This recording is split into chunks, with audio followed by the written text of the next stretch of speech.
This video is brought to you by New, a technology company building energy solutions that enable a faster transition to an electric future. Hello and welcome to another Out of Spec Reviews video. Behind me is a Nikola Tre.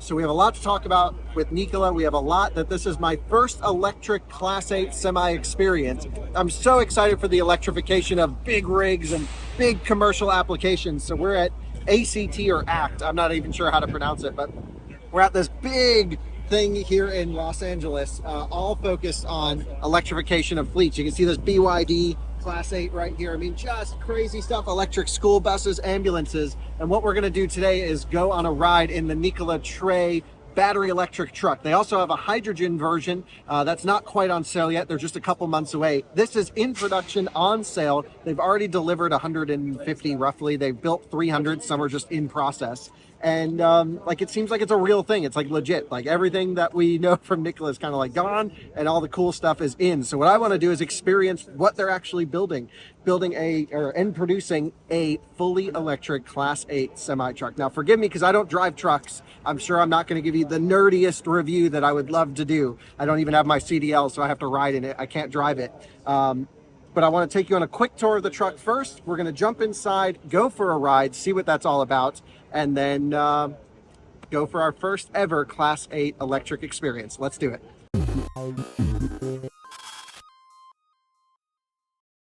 So guys, before we go for a ride in the Nikola Tre, I wanted to take you on a tour and tell you what I know about this. Now, I want to preface this with, this is my first experience in an electric semi-truck. I am not a semi-truck driver. I wish I played Euro Truck Simulator a bunch, but like, I'm not the most qualified person to give you the most in-depth review. But I think I can take you on a tour and like, let's figure this thing out. It should be kind of interesting. Now, just going back to the early days of Nikola, you know, back when they were rolling the truck down the hill, it was a dark period in time. But just talking to a whole bunch of the staff here, a bunch of employees from their local service techs all the way up to their executive team, they're all, you know, like, look, they get it. They're like, yep, we kind of had a rough start. And they're all like, we're kind of past that and we're really pushing to build some cool stuff. So I am actually really excited about this. It's in production, it's on sale. It's something you can actually go and buy at dealers right now, this truck, this battery electric version. But I also want to mention they have a fuel cell version that also contains battery, of course, but it's pretty much the same drivetrain as this. It just has a smaller battery plus the fuel cell. And what's interesting is I've been talking to a lot of fleet operators throughout the day at this event. They're all really into hydrogen. Now, I think hydrogen makes more sense the bigger the application. So I kind of get where they're going with this. And their concern is if the truck's running 24/7, it's great to just have that quick refueling time with hydrogen, whereas this might take a little bit longer. But let's get into the specs. If you guys are interested, we'll go to Arizona. Nikola invited us out and we can drive the hydrogen thing. And you guys know me, everything super transparent. If something feels wonky, I would tell you. But I really get a good impression these days. And you know what? At the end of the day, this is all I can share is my experience here at this event. But I do want to go there. They said I could drive it on a closed course. They said if you want to do burnouts, that's cool, and do drag races. So I'm like, this all seems pretty cool. They seem to have a lot of confidence in their product. Before I take you on a tour, we'll talk about it when we go for a drive though, but it seems like this is a very software intensive program that they have here. They're basically assembling various hardware components, and then what their expertise is doing is creating an entire software stack that's in-house, that's software updatable with a mobile app, and like creating that whole user experience. And I think it's so important that they're coming at this from software first and then integrating that with hardware, because some of the best companies on the planet that we know and love do the same thing. So let's go around. First of all, we have an Iveco chassis, I believe, or cab, excuse me, with another chassis. Don't know who makes the chassis, but essentially Nikola doesn't manufacture the body of this truck. They manufacture everything that goes in it. And I'm really excited to go in this. It's really cool that electric's allowing cab overs into the US and getting this Euro truck vibe here. I think they look great. They're super interesting. This right here is your battery pack. I believe 733 kilowatt hours of storage. Huge battery pack. Again, almost a megawatt hour. You're 75% of the way there. And operates at a pretty high voltage, somewhere around 800 volt system operating voltage. It can charge at 350 kilowatts. I believe when they first shipped the truck, they were pretty conservative, 175 kilowatt peak. Now 350, it has thermal management, liquid cooling, so the chillers will kick on, and it's pretty good. Now 733 kilowatt hours is gross. I don't know what usable is, but I imagine mid to high 600, somewhere in there. They do have an ability to set a charge limit, but right now they're like, there's enough buffer where, yeah, we can pretty much just full charge these things out there, and the clients are really doing well. Now this is your drive axle right here. So the battery pack powers an electric motor here. It's an E axle, similar to like that E-beam axle that we saw at Magna, but like super beefed up. Unsure of the exact power output. If I can find it, I'll put it in here. But they said, I mean, like this thing rips. It should be way faster. Single gear, offers one pedal driving, regen all the way to 0. Like just epic, epic stuff. I mean, the passenger cars going from combustion to electric from a driving experience certainly is transformative. We've talked about that many times. But going from a diesel truck, even some of the new modern automatic stuff that's very clunky, and like if you ever watch, like especially Freightliner Cascadias at low speed, I watch them drive around and they're so clunky and moving around. And then just watching this maneuver around here today has just been epically different. So much more of a transformation than passenger cars. Now this truck itself weighs about 27,000 pounds, 27.5, somewhere around there. The hydrogen truck weighs 5,000 pounds less because they're able to put a much smaller battery in there. And in terms of range, it's totally up to what you're putting on the back. So it's kind of hard to gauge all of that, but it seems like for the application where people are buying these, which is a lot of inner city use, maybe ports, things like that, the range is like not even a consideration. The long haul stuff, well, that's where this thing probably struggles a little bit, but not every use case needs to be long haul trucking. Again, I'm not super familiar. So if you're a truck driver, I'd be curious to hear what you think about everything I'm telling you here. The whole truck is just like super epic. I wish I could tell you more and things like that. They do use air brakes here. Actually, if you look behind you, this is the hydrogen truck pulling up here. Makes a little bit more noise than the battery electric because it has to do that air exchange. And then water is the byproduct, of course. But the braking system, the trailer hookup system is all the same as what you would have on a typical semi. So you have an electric air compressor that powers your air brakes, your air handling for the trailer. And so basically you don't need a special trailer to work with this truck. It all just operates as is. And the one thing I don't know where it is actually the charging port. So I kind of want to find that somewhere, but I can't wait to go for a ride. By the way, this one has some level 2 driver assistance. You'll see some sensors around here. I guess this is available from Nikola, but it's not actually their full software and hardware powering this thing. They say it does lane centering right down the highway and now with a trailer, and it works. We'll have to go and actually try that. I really want to see how that goes.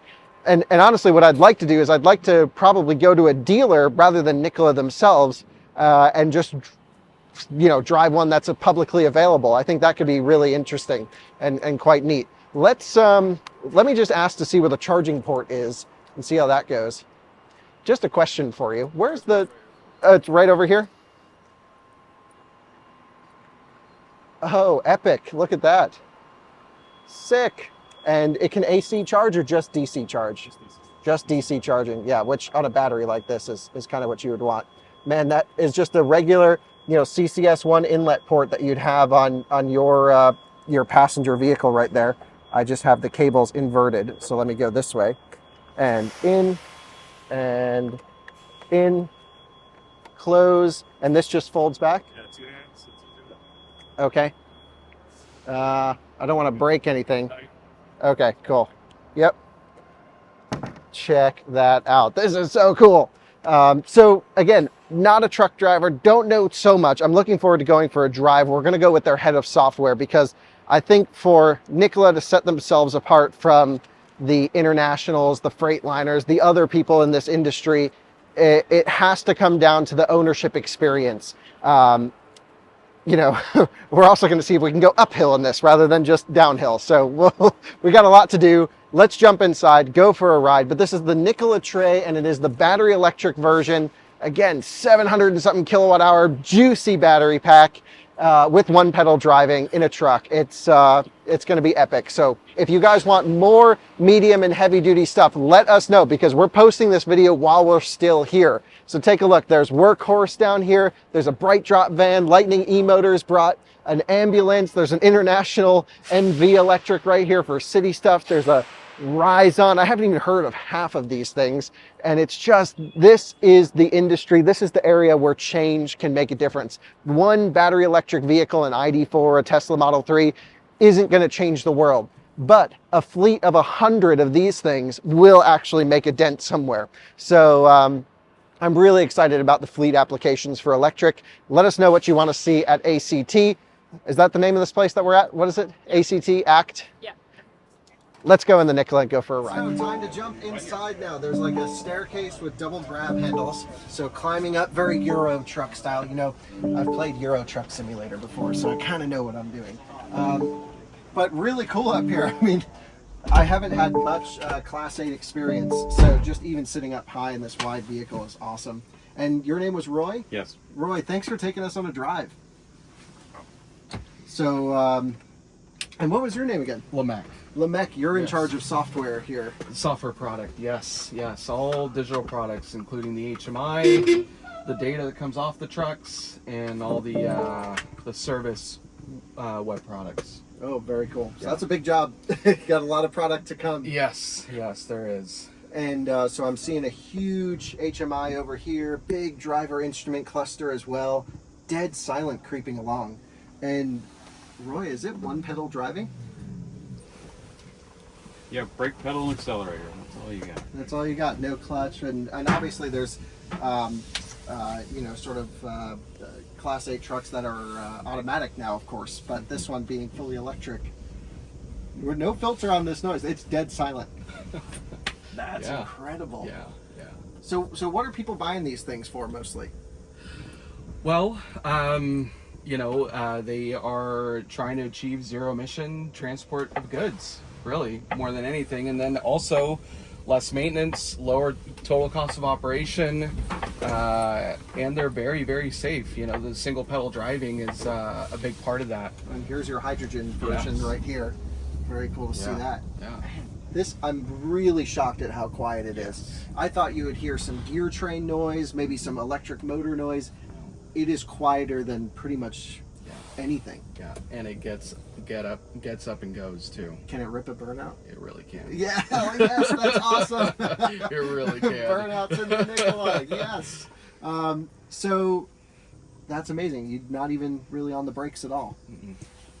Regen brake to slow down. Okay, so you have, just like you would have like an engine brake controller, you have different versions of regen control. Yeah, it has six different levels of regenerative braking. So depending on the use case where you're at, going uphill, downhill, the driver can change that with a little lever there. So all the way down would be max regen. Exactly. And do you know, are you targeting like a G rate of regen, of deceleration, or is it how much energy is going into the battery? Well, it's both. How quickly it comes to a stop and how much energy is being put back in the battery. And obviously, if you're fully charged, regen is less effective. Correct. And so you guys are really using most of that battery pack. Yeah. Which is, I think, the right way to do it. Yeah. But if you're coming down of I-70 in Colorado, for example, you want to make sure you're not fully charged. Yeah. Exactly. Okay, yeah, that makes sense. But I mean, you know, the truck is very, very intelligent. It knows through the battery management system what it can and cannot do and how much power it can take in. Right, so it has its own derating profiles. Right. It has thermal management, of course. Correct. This is really cool in here. Everything looks super high quality, by the way. It is, yeah. Really nicely designed. And how much of this is Nikola and how much of this is Iveco or your chassis provider? I mean, so that's a good question. So, you know, the cab comes to us, but all of the interior elements, the packaging, all of this is Nikola. Okay, so if you were to, you know, like, this is obviously a production representative truck. It is, yes. This is right off the line. This Correct. is what's out there and people have purchased. Correct. And how much more does it weigh than a traditional truck, roughly, would you say? It's got to be quite a bit more. It does weigh more. I Yeah. don't know the exact figure, but it does weigh more. Okay, Yeah, but you got a software guy here. Yeah. All these hardware questions. I know. I'm just about to get to software. But basically, electric trucks actually can weigh a bit more than combustion trucks. Correct. They raise that Because of the ceiling. battery packs. Right. Okay, so now to software, because we were talking earlier off camera, and you know, a point that I think you and I both agree on is that having a software-defined experience really leads to a good ownership. Yes. Experience. We own both Rivian and Tesla vehicles at home, That's and great. it's just like when we drive other stuff, and we own other stuff as well. It's just like, wow, they are like. It doesn't matter how good the car is; it's almost not even worth driving. Oh my gosh, yes, I agree. No, and we've built everything in-house from the ground up. You know. Really? Yes. Okay, everything. so it's your full stack. We call it the Nikola OS, Nikola operating system. The instrument cluster, the infotainment screen, everything on there has been built by our software engineers.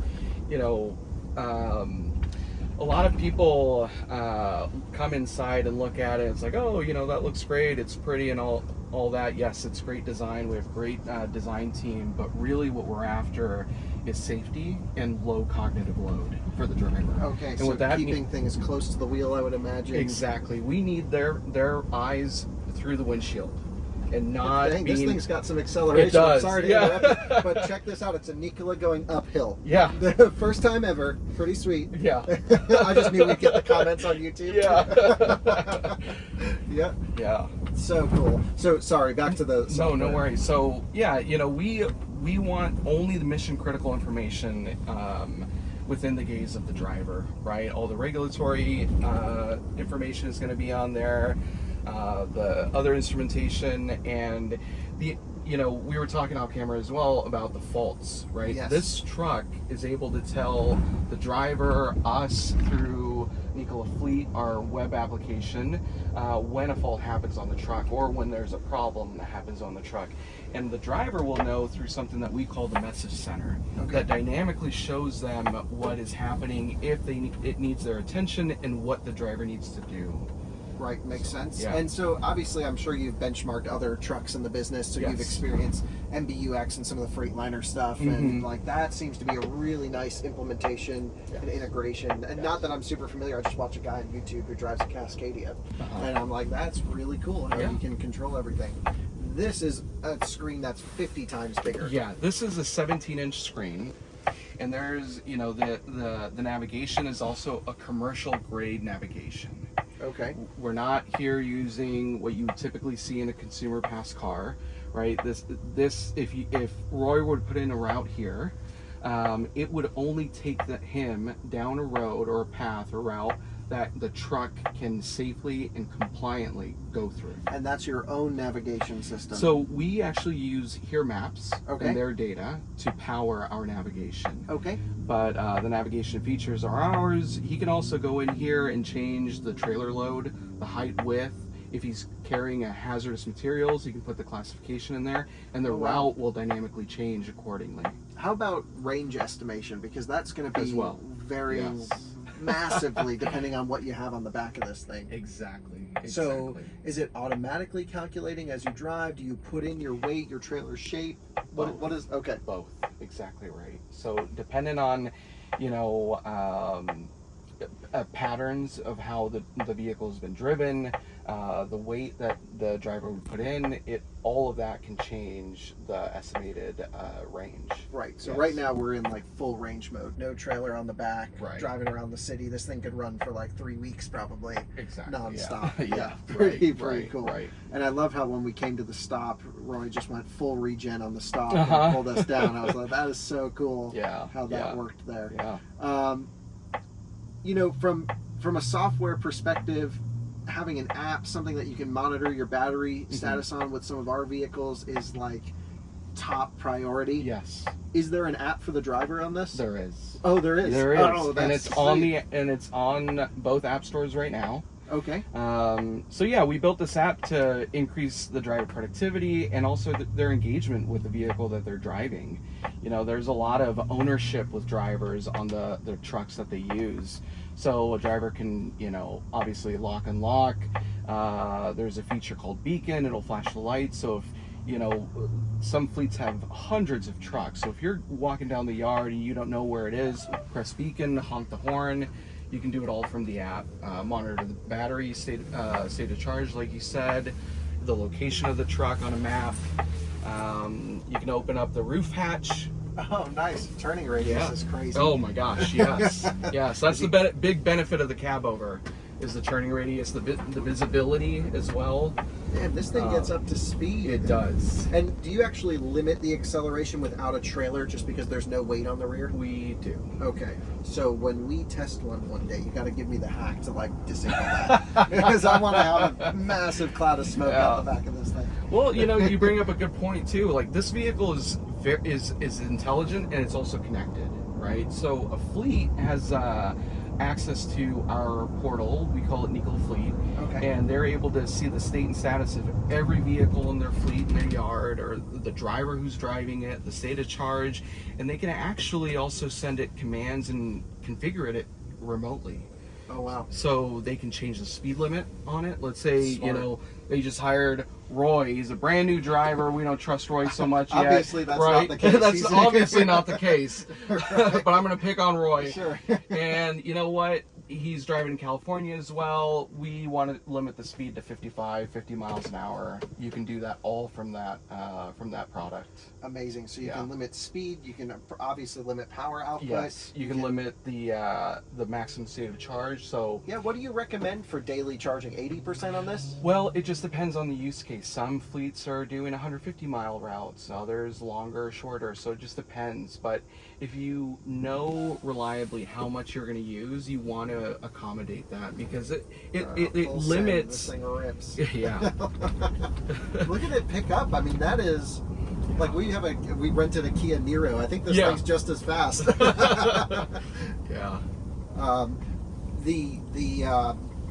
The last question I have just on the hardware side is, you have air brakes, because I can hear it dumping. Yes. Do you have an electric air pump to keep that system pressurized? Is that how that works? Do you have that answer, Roy? It's electric air compressor. Yeah. Okay, Yeah. cool. Yep. Because you obviously don't have your engine tied system, so but you don't really hear it running very much. Mm-mm. But the information the driver would need, could you walk us through that? I'm seeing speed. I can see power output in kilowatts. Yeah, you can see also the brake pressures, the primary, secondary. Yeah, we just did 134 kilowatts of regen right there. Yes.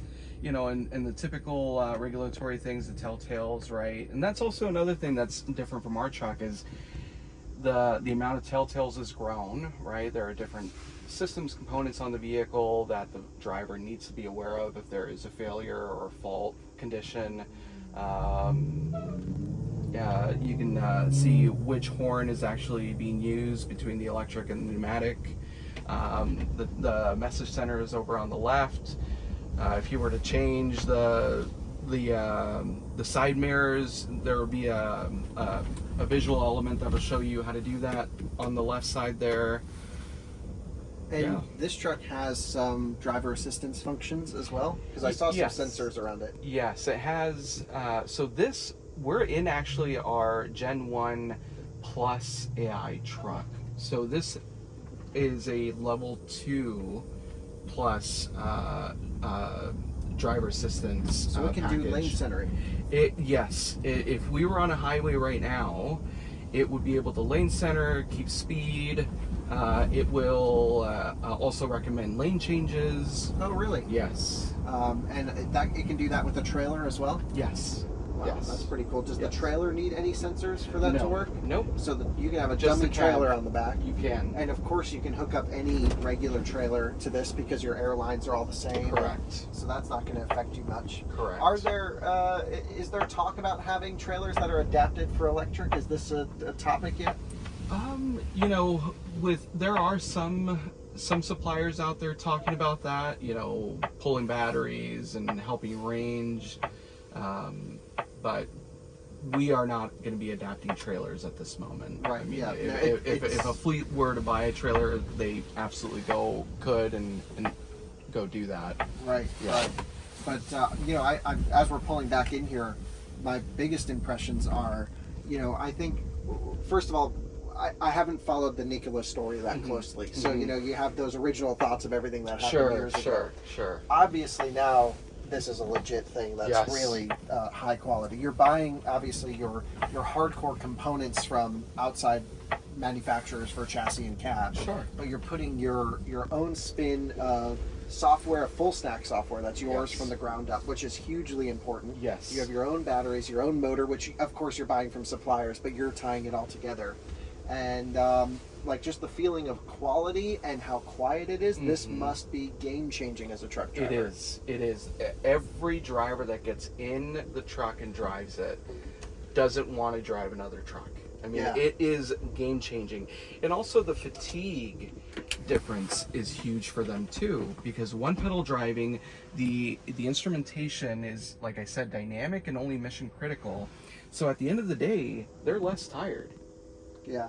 Well, I'm just like, I just want one. I don't know what I would do with it. But it's really cool. And, you know, I have to say, like, just really nice to see a real thing that's on sale, that's in production, and nice work on the software. I mean, there's not much we're doing right now, but perhaps we'll come over to Arizona and actually talk about the charging process, and you have battery preconditioning built in and a whole bunch of other stuff. So love to have you. Cool. Well, we got more to do. This was epic. Thanks so much, Roy, for the drive.